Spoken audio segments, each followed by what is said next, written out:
Hello friends. আচ্ছা, এটা একটা মিষ্টি বাচ্চা, কিউট বাচ্চা। এটা কে বলো তো? সৌম্য, আমার একমাত্র ছেলে। আমি ওর মা। তো আমি ওই মায়েদেরকে নিয়ে কিছু কথা তোমাদের সাথে শেয়ার করব। আর তোমরা তো দেখতেই পাচ্ছ সৌম্য কী করছে।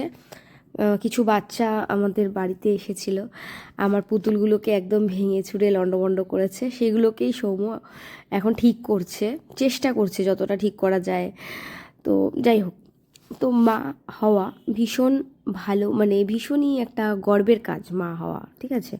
অফকোর্স মা হতে গেলে শরীরের দিক দিয়ে মানসিক দিক দিয়ে অনেকটাই প্রেশার নিতে হয়, কষ্ট পেতে হয়, তারপরেই একটা বাচ্চা পৃথিবীতে আসে, সেটা তো মানতেই হবে। কিন্তু তার থেকে বেশি, অনেক বেশি দায়িত্বের কাজ এবং কষ্টের কাজ হচ্ছে মায়ের দায়িত্বটা কন্টিনিউয়াসলি পালন করে যাওয়া। এটা কিন্তু অনেক কঠিন একটা কাজ, কারণ এই কাজটার কোনো ছুটি নেই, কোনো বিরতি নেই, বিরাম নেই। এই কাজটা চলতেই থাকে, চলতেই থাকে, চলতেই থাকে। আমরা অনেক সময় ভাবি এখন বাচ্চা ছোট, বিজি আছি, বাট একটু বড় হলে আমরা ফ্রি হব, মায়েরা ভাবি অনেক সময়, তাই না?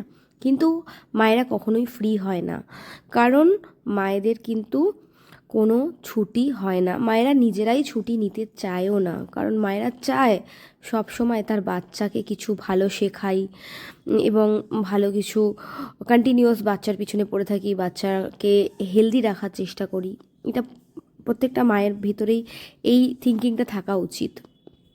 তো বাচ্চার সাথে সাথে ওরা যতটা বড় হবে, বড় হওয়ার সাথে সাথে কিন্তু আরও বেশি করে ওদের সাথে সাথে থাকার চেষ্টা করতে হয় যতদিন পারা যায়। কারণ যত কাছছাড়া করা হয় বাচ্চাকে, যত বাচ্চাকে কম সময় দেবে তুমি, তত কিন্তু বাচ্চা বাইরে অ্যাটেনশন খুঁজবে। আর বাইরে অ্যাটেনশন যারা দিচ্ছে তারা প্রত্যেকেই যে আপনার বাচ্চার ভালো চায় সেটা কিন্তু না। তার জন্য যতটা সম্ভব বাচ্চাকে নিজের কাছে রেখে সব কাজগুলো করা উচিত। কিন্তু যারা আমরা বাইরে, মানে যেসব মায়েরা বাইরে জব করতে যায়, তাদের পক্ষে তো সবসময় বাচ্চাকে কাছে রাখা সম্ভব হয় না। তো আমার ক্ষেত্রে প্লাস পয়েন্ট এটাই যে আমার অফিসটা যেহেতু বাড়িতেই, মানে আমার বাবার অফিসে আমি জব করি, সেক্ষেত্রে কী হয় যে আমার জার্নি টাইমটা বেঁচে যাচ্ছে। সেই ক্ষেত্রে আমি আমার বাচ্চাকে কিন্তু অনেক বেশি টাইম দিতে পারছি। এই জন্য আমি গডের কাছে থ্যাঙ্কফুল যে কারণ ফিনান্সিয়াল দিকটা না থাকলে একটা বাচ্চাকে তো তৈরি করা যায় না। আর আজকাল একার ইনকামে, মানে কেউ যদি একজনের ইনকামের ওপরে ভরসা করে চলে, তাহলে কিন্তু কখনোই একটা বাচ্চার একটা বেটার ফিউচার দেওয়া যায় না। কারণ আমাদের নিজস্ব লাইফস্টাইলও আছে, নিজেদের জন্যও তো প্রত্যেকের নিজের নিজের খরচ রয়েছে। তো নিজেদের খরচগুলো নিজেদেরকে জোগাড় করতে হয়, তারপরে বাচ্চার খরচ। তো সেক্ষেত্রে তুমি যদি কোনো একটা মানুষের ওপরে ডিপেন্ডেন্সি রাখো বা আমরা রাখি, তাহলে কিন্তু অনেক টাফ হবে মানে সুন্দরভাবে একটা বাচ্চাকে সুন্দর ভবিষ্যৎ দেওয়া এবং নিজেদের লাইফস্টাইল মেনটেন করা।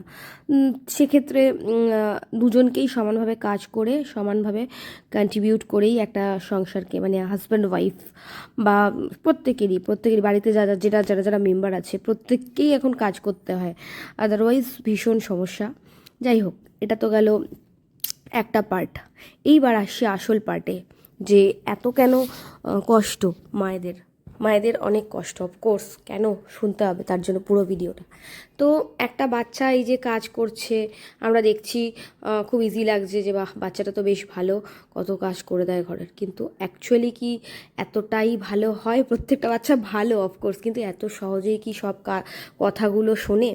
আচ্ছা, একটা বাচ্চাকে যখন আমরা গুড হেলথ, মানে গুড লাইফস্টাইল বা হেলদি লাইফস্টাইল শেখাই, তখন কি অতটাও ইজিলি একটা বাচ্চা শেখে? খুব কম বাচ্চাই শেখে। বেশিরভাগ বাচ্চার পিছনেই না মায়েদেরকে পড়ে থাকতে হয়, ভীষণ চিৎকার করতে হয় সকাল থেকে রাত অবধি।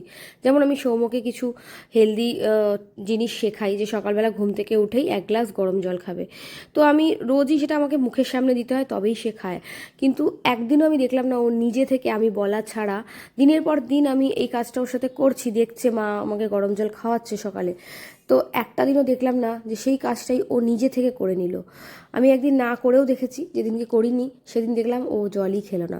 তো আমি ভাবলাম যাক, এর থেকে আমাকেই এই কাজটা কন্টিনিউ করে যেতে হবে, কারণ যেইগুলো করলে বাচ্চার শরীর সুস্থ থাকবে সেগুলো তো মাকে করতেই হবে। তো প্রতিটা গুড হ্যাবিটসের জন্য কিন্তু বাচ্চার পিছনে পড়ে থাকতে হয়, চিৎকার করতে হয়, কখনো কখনো অনেক ঝামেলা হয়, বাচ্চার সাথে রাগারাগি হয়। সেই সময় মায়েদের মা এবং বাচ্চার দুজনেরই মানসিক অবস্থা খারাপ হয়ে যায়, সেগুলো একটা মাই জানে যে সেই সময়টা কেমন হয়। আর সেই সময়টা একজন এরকম মানুষ প্রয়োজন হয় যে একটু মাকে সাপোর্ট দেবে। কিন্তু সত্যি কথা বলতে সেরকম মানুষ কোথায় যে মাকে সাপোর্ট দেবে? সেই টাইমটা মা হয়তো একজনকে ফোন করলো, বিশেষ করে সেটা বাবা হতে পারে। তো ফোন করলে সে যদি উল্টে মাকেই যদি বলে যে এসবে আমাকে জড়াবে না, বা এই ধরনের তোমরা বুঝে নাও, তখন কিন্তু একটা মা ভীষণ কষ্ট পায়। কারণ মায়েরা একটা সাপোর্ট চায়, এবং সেই সময় যদি সে সেই সাপোর্টটা দিতে না পারে, তখনই কিন্তু আস্তে আস্তে মায়েরা কিন্তু আর সেই সাপোর্ট সিস্টেম খোঁজার চেষ্টা করে না, তখন নিজেরাই নিজেদের সাথে মনের ভিতরে বাচ্চাকে নিয়ে লড়াই তাদের চলতে থাকে। তো আমি বলবো যে নিজেকে সেই রকমভাবেই স্ট্রং করতে হবে।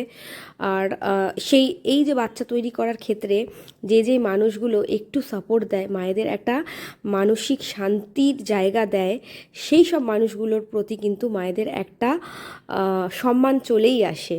কারণ এই একটা বাচ্চা তৈরি করা, একটা বাচ্চাকে প্রত্যেক দিন গুড হ্যাবিটস শেখানো, একটা টাকা পয়সা দিয়ে ভালো জিনিস বাচ্চাকে কিনে দাও, ওটা অনেক ইজি।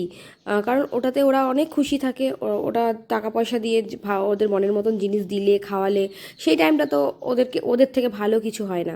কিন্তু তুমি একটা ভালো হ্যাবিটস যখন তুমি বাচ্চাকে শেখাতে যাবে, সেইটা দেখবে কত কষ্ট সেটা শেখানো।